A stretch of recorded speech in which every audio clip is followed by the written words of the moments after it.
Do you come from a Christian home, Christian family? Did you have dysfunctionality in your family? Do you have it right now? You know, just about every family, in fact, every family is dysfunctional in some kind of way. It started off with Adam and Eve. It continued with Abraham and Sarah. And now we're going to look at our passage today, and it continues with Isaac and Rebekah. And dysfunctional families can breed resentment, bitterness, anger, hostility, and separation. And the thing about it is funny about it, we think that brothers and sisters should get along. Mothers and fathers should love their children the same. But that's not the case. I want to introduce you to a dysfunctional family in Genesis 25. And let's explore it and see how our dysfunctional family compares to this dysfunctional family. Stay tuned for this lesson. It's going to be a good one.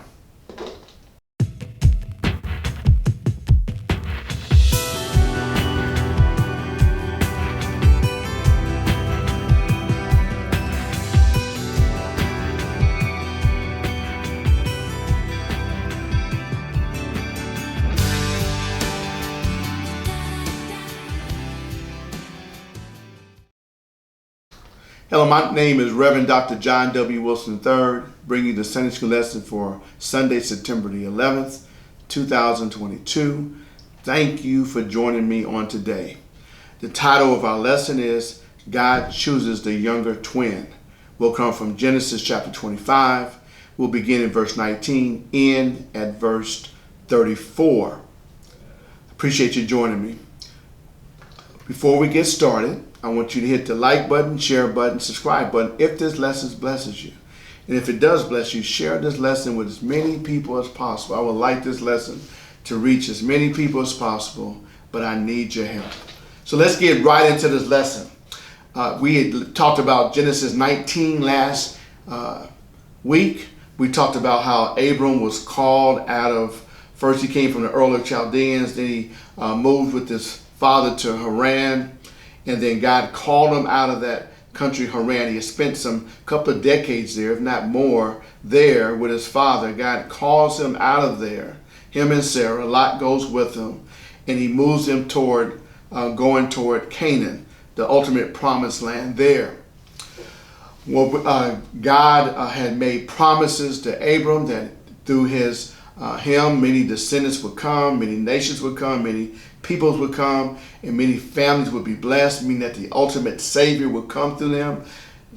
Abraham questioned God. He said, how can this be? I have no children. I'm childless. The only person I have is my servant Eliezer. Is he going to be the heir to do this for me? God says no. Takes him outside, tells him to look in the sky, and says that his descendants will outnumber the stars in the sky. And so as we go from there, at age 100, Sarah's 90, Abraham is 100. God gives them a child in Isaac. So let's fast forward as we come to chapter 25. Much has happened. Sarah has passed away at 127 years old. As we come to this passage here, Abram is about 140 years old. Isaac has been married. Abraham has found a wife for Isaac. At 20 years old, Isaac gets married. Abraham sends a servant to his home country in Haran.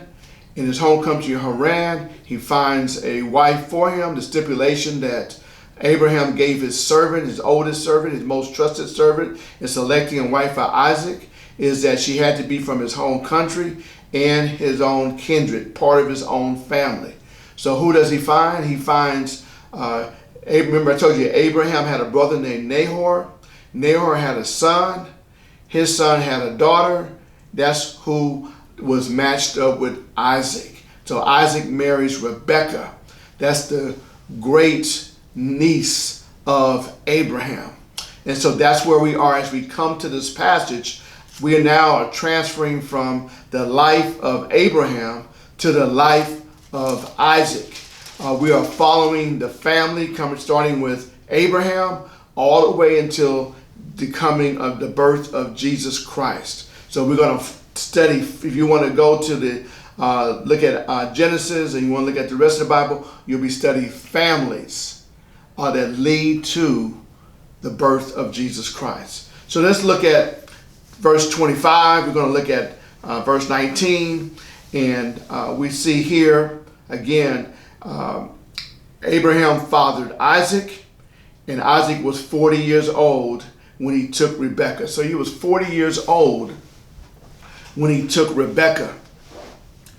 And that's kind of old a little bit, but just look at, if you want to fast forward, you'll see that Isaac lived 180 years old. So if you look at 40 compared to 180, he is still a young man. He has 140 more years ahead of him. So although it may seem old to us, it is not old compared to how long people lived there.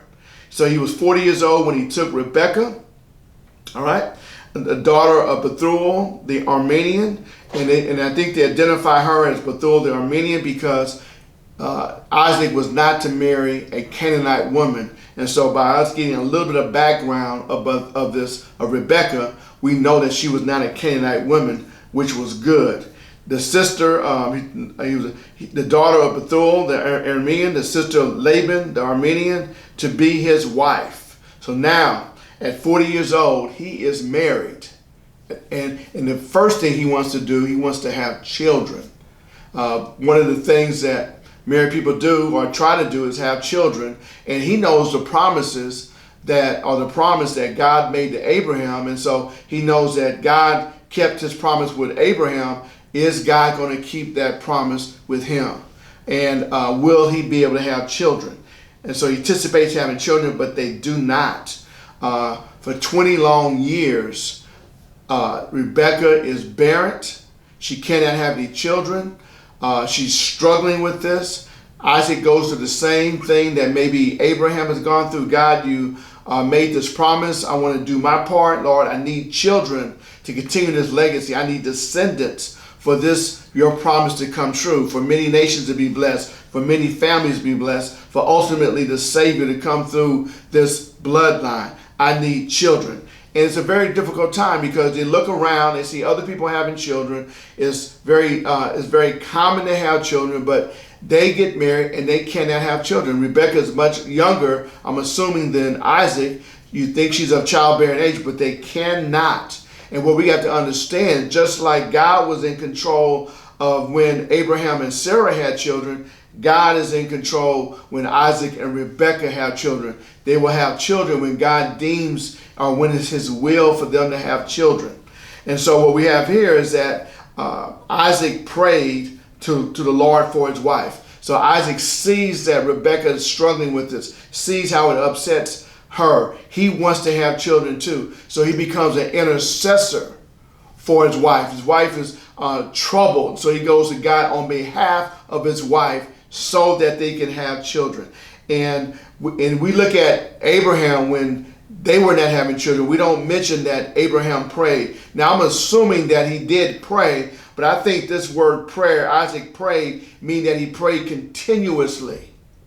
He kept on praying, where maybe as Abraham and Sarah prayed intermittently, here, there, never fully really believing. Okay, but here Isaac prayed continuously. And again, he prayed for his wife because she was barren, and he prayed for 20 long years. What a testimony. What a testimony of faith in God, belief in God. What a testimony. And look what it says. And the Lord granted his prayer, meaning that the Lord heard his prayers, saw the sincerity of his heart. And the Lord, and it says right here, and Rebekah, his wife, conceived. And that word conceived means that she became pregnant. There was a conception. She became a baby, or babies were conceived in her womb. And that gives us an indication of when life begins. Rebekah's wife conceived. The sperm and the egg united. Conception. Out of conception, life came. She became pregnant. Okay? She was having children. If everything goes right, she will give birth to children or birth to a child. And it says here, and look what she said, during her pregnancy, it was kind of an unusual pregnancy. She had heard about how other women had pregnancies, and she kind of maybe knew what to expect and experienced it firsthand, but she kind of knew what to expect. Maybe a little kicking here and there, maybe a little baby movement here, your stomach getting big, but she experienced something that was unusual, okay? It was something of a omen, of something to come, or almost in a way, a prophetic of things to come. The children struggled together. Some versions say jostled together. I like that better. They wrestled with each other. They fought with each other. There was conflict in the womb. Some even commentators said they were giving blows to one another inside of the womb of Rebekah. She doesn't know what's going on. They did not have sonograms there. She's thinking that she has one child, low and below. She's going to have twins, but she doesn't know it yet. She just knows that something's going on in her stomach that's just not quite normal, and the Bible gives us a glimpse. It says the children struggled together, okay, in the womb within her. And the struggle, this movement, whatever was going on in her was so strong and so unusual. She said, if it is thus, why is this happening to me? In other words, if I'm pregnant and I'm supposed to have a child, why is all this turmoil going on? Is something wrong? What's going on? She began to worry. That's how fierce of the movement was going on in her stomach. She said, it's not supposed to be this way. It's not supposed to be this hard. I've seen other women become pregnant. I've seen other women not experience the movement, the jostling, the struggle, the kicking, the hitting that's happening inside of my stomach. She is worried. She is concerned. That's how the intensity of the movements, it is hurting her. It's keeping her up at night. They're fighting all the time. It's a continuous struggle, and she doesn't know what's going on. She believes she's having one child, so she doesn't understand. She has two. And so if it is thus, why is this happening to me? So she went to inquire of the Lord. I believe that she went to pray to God on her own. Some people, commentators may believe that she inquired of a prophet, or she inquired to her husband, but it says she went to inquire of the Lord. I believe that she went to pray to the Lord and spent some time in praying. That's how intense the struggle was in her stomach. And the Lord said to her, the Lord answered her prayer. Told her what was going on. Let's see what it says here. 2 nations are in your womb. In other words, God is telling you, you're going to have twins. That's why the fighting going on. There's 2 nations. There are 2 sets of people. There will be, out of these 2 sets of boys in your womb, these 2 babies, 2 nations will be born. We know there will be Israel. We know there will be Edom. 2 nations. And because they're conflicting with each other, now that's a prophetic way of saying there will be conflict in the future. I'm a twin, and me and my twin sister, we get along well. We are in harmony with each other. We love spending time together. We enjoy one another. We love each other's company. There's no conflict. There's no hostility. There's no jostling between one another. None of that is going on. And so to see this happening here, where you're going to have 2 twins, 2 nations that are in your womb, and 2 peoples from with you shall be divided, that is unusual for twins. Usually twins are extremely close, undivided. They are unified. They're as one, but this is not the case here. And so it's just not going to happen. And sometimes in life, what we have to understand is that sometimes we think things ought to happen one way, and yet they happen another way. We think that brothers and sisters are supposed to get along, But we find out in reality, not every brother and every sister gets along. We think that mothers and daughters, or mothers and sons are supposed to get along, but we know that's not true. Our fathers and daughters, our fathers and sons should get along, but we know that's not true. So here we have what I think is an anomaly. It just doesn't happen that much. It does happen, but not that much. 2 nations are in your womb, and 2 peoples from you shall be divided. There's going to be conflict. Just like the struggle that's in your stomach now, there's going to be a struggle for harmony and peace between these 2 people. It will never happen. There's going to be fighting and warring and conflict what's going on. And guess what? The one shall be stronger than the other. Usually twins are and these are, we're going to find out later, these are twins are not identical. Okay, they won't be identical. And one shall be stronger than the other. Usually twins are on the same level.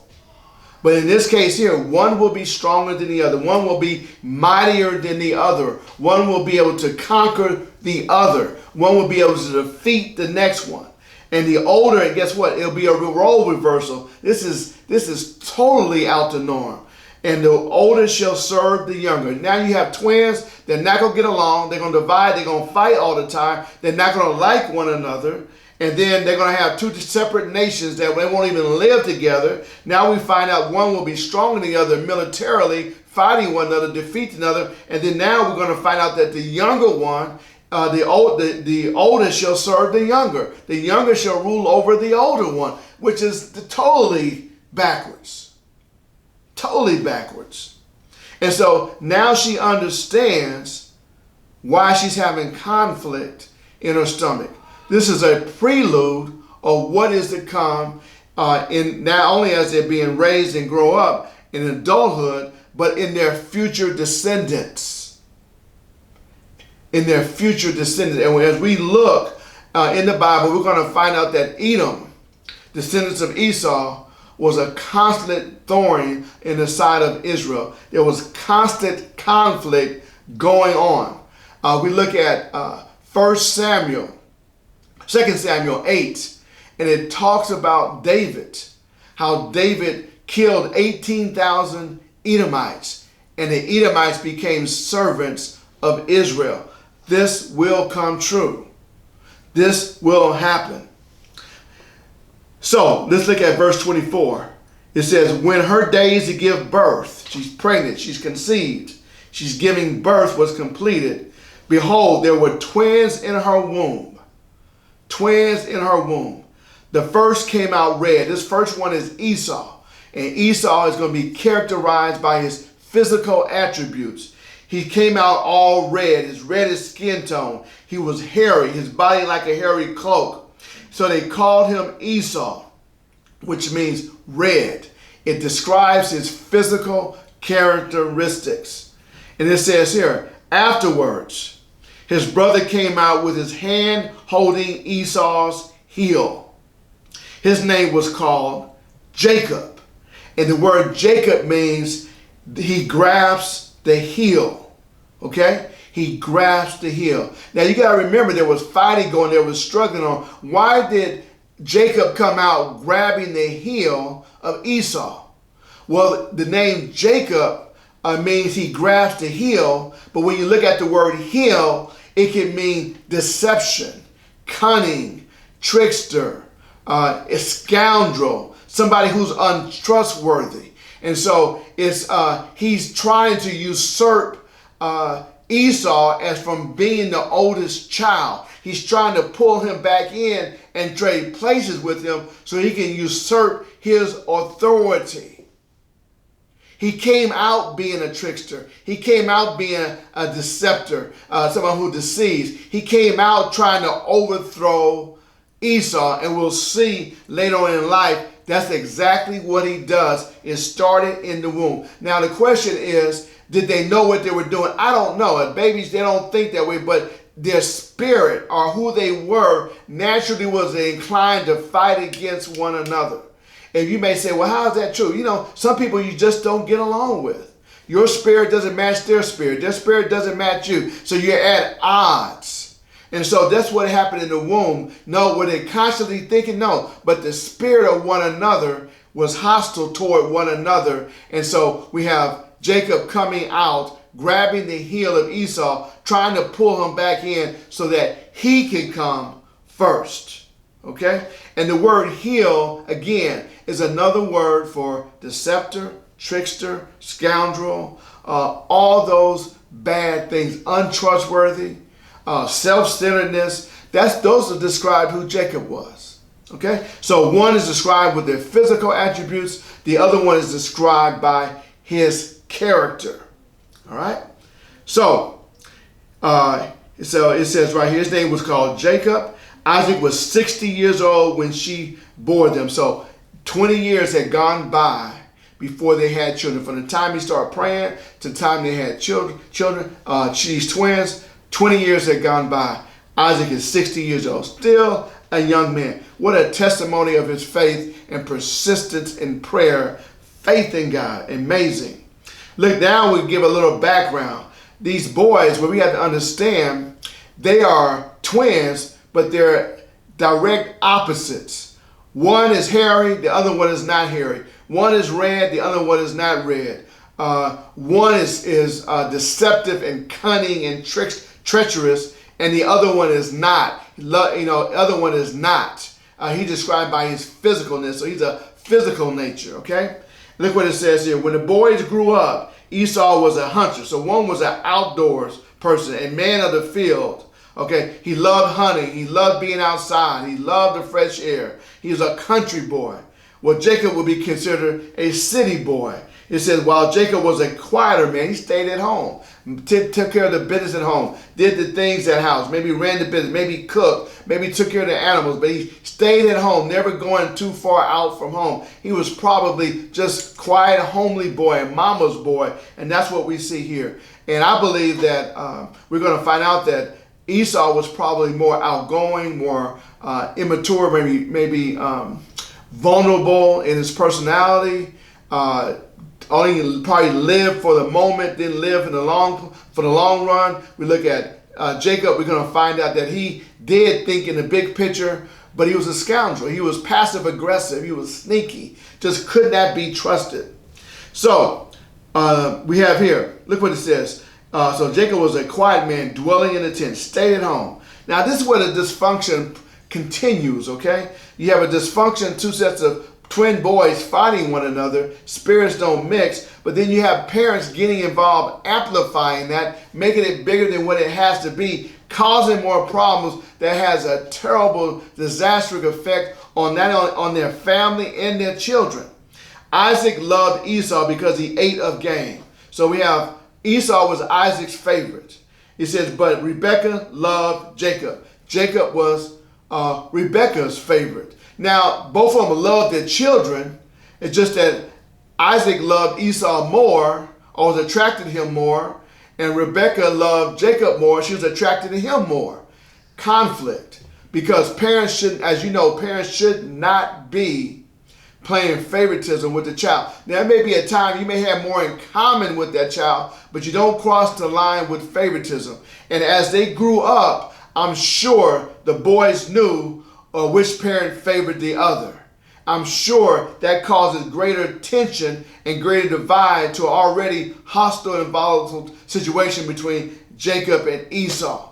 And it also gives me a testimony of what kind of marriage did Rebekah and Isaac have. They must have had fights. They must have been trying to outdo one another. They must have been trying to make up for the other one when the other one got something. I mean, it was probably chaotic, dysfunctional, and everything.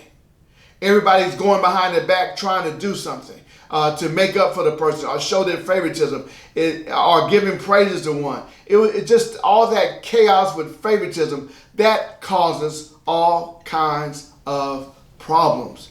It creates for a dysfunctional family. It tears a family apart. So as parents, we got to make sure that we treat our children the same, equitably. Love them the same. Yes, you may have in common one, but that doesn't mean that that's your favorite. It just means that you all might like doing something together. Treat all your children the same.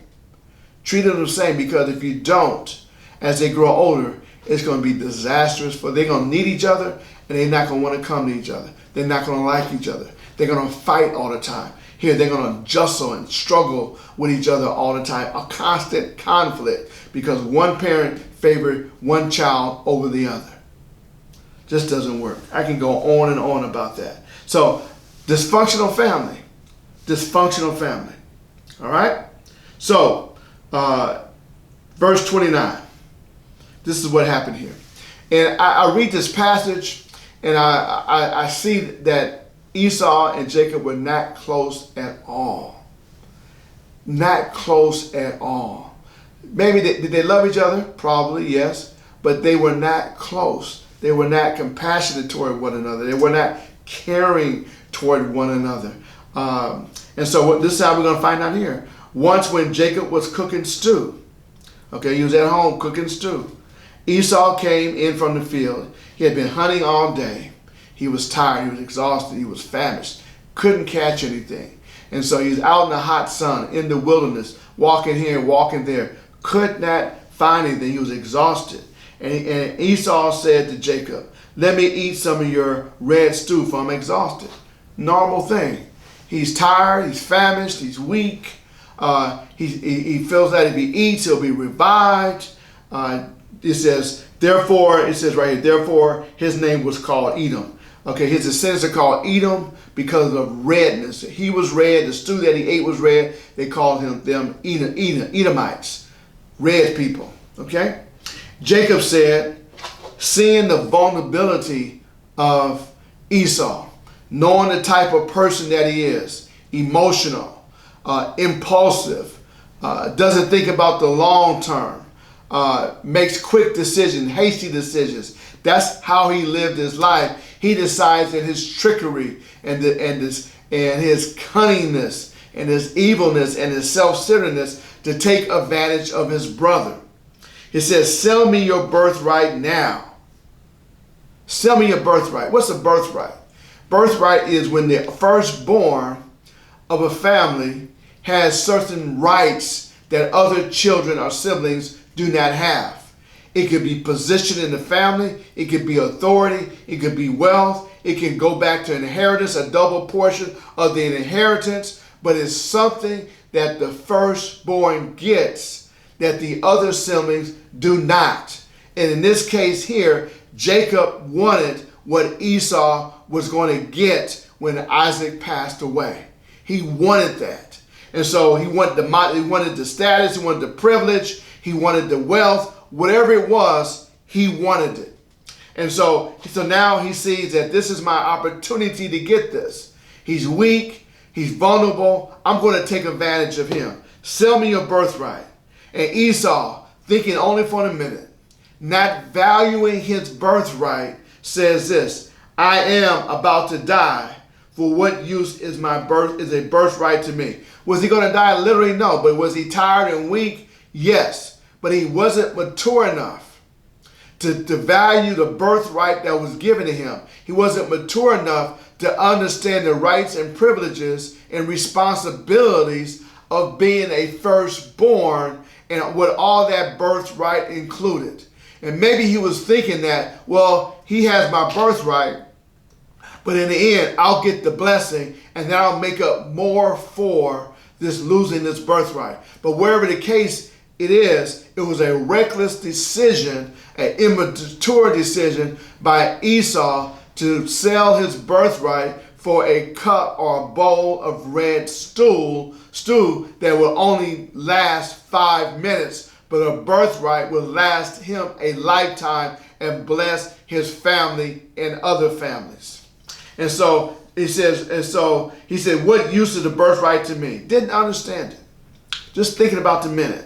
Jacob says, swear to me now. So he swore. I mean, he took an oath. That sealed the deal. That's like signing the contract. So he swore to him and sold his birthright to Jacob for a bowl of red stew. Okay? All right? Jacob has tricked him. He's passive aggressive. He's cunning. He's treacherous. He's a trickster. His character is bad. And let me go back to this. It says right here, then Jacob gave Esau bread and lentil stew, and he ate and drank, rose up and went his way. Now look, it says here, remember what God told Rebekah. He said the older should serve the younger. Okay? And somehow God's going to bless Jacob over Esau. And I'm just going to say, sometimes when God acts in his sovereignty, it has nothing to do with who we are. And sometimes it's in spite of who we are. God is going to bless Jacob in spite of who he is. Now we're going to find out that God ultimately gets this treachery and this trickery, deceptiveness out of Jacob. But sometimes God doesn't bless us based on what we do. Sometimes it's in spite of who we are. And this is the case here, because I don't see any redeeming quality in Jacob. The way he's described is terrible. I'm not saying Esau's perfect either, but the picture I have of Esau doesn't compare to the picture I have of Jacob. Even though, if you go to Hebrews chapter 12, the writer of Hebrews describes Esau as godless and immoral and unholy, meaning that he turned away from God, was never part of God's fold, was never part of the kingdom. If you look at his life, he married people outside of his race, people that women that he should not have married. That's what he did. He lived a reckless and abandoned life, and that's how he lived his life. That's why he was able to. That's why he was willing to sell his birthright. That's why he did what he did when he left the household, just marrying all these type of women and creating all this type of stuff. That's what he did there. Okay, and so it says right here. Then he says he ate and drank and went on his way. Then Esau despised his birthright. He despised his birthright, meaning he had no regard for it. He did not value it. He did not understand how special he was. And Jacob, the trickster that he was, and the favoritism that Rebekah had for Jacob, it comes back to haunt Isaac and Esau, because as we know in the chapters to come, this is what's going to happen. Rebekah is going to devise a scheme with Jacob, and they're going to trick Isaac into thinking that Jacob is Esau. And so not only does Jacob steal his birthright, he's going to steal his blessing too. And that's going to set off a whole whirlwind of things. You see, this birthright and this blessing was key. The Bible says, if you go to chapter 26, you look around 12:13, about verse 12, Isaac was wealthy. It was a famine, and in the midst of a famine, God blesses Isaac 100-fold. So much so that the Philistines at that time envied all of what Isaac had. So there was a lot to gain. He was wealthy. And so Jacob was self-centered. All he thought about himself. He was willing to do anything to enrich himself or get what he wanted. Now the question comes out, what do we learn from this? Okay, what do we learn? One, that just because you're a child of God, or just because you're God's family, doesn't exempt you from dysfunctional things in your family. And in spite of our dysfunction of family, God can still use us. Now, is he going to keep us the way we are? No, but he's going to try to mold us and shape us and break us of all that dysfunction where we can be used. But God never uses us or chooses to use us based on who we are, based on what we've earned. This doesn't happen that way. Sometimes, again, he does it in spite of who we are. And he's going to take the lineage, he's going to go through Jacob, not Esau. He's going to go through a trickster, a deceiver, a con man, someone who's dishonest. And that's who the lineage is going to go through. And if you go even more, his family's going to be when he marries Rachel, and then he has Leah, and Leah first, then Rachel, and these other maidservants, his family's going to become more dysfunctional. But yet God's going to still be true to his word. Because in spite of who we are and how dysfunctional we are, God's sovereign plan will still come to pass. It will still come to pass. Okay? And so we're just touching the iceberg of this family, because we would think that Jesus' family or his ancestry would be the most perfect one. And we're going to find out that it's one of the most, if not the most, dysfunctional families in his ancestry that we have ever heard of. It's like Peyton Place. It's like reality shows. The worst of the worst has happened in these families here. The worst of the worst. So I hope this lesson has been a blessing to you. It has been a blessing to me. I can't wait to see what God has in store for us. One thing I learned about this is that Isaac was a praying man. God does answer prayer. Whatever you're struggling with, take it to prayer and pray continually. And pray continually until God blesses you or God answers your prayer. Continue to do that. Well, may God bless you. I love you much. You have a great Sunday. Have a great Sunday school. And we'll talk again next week.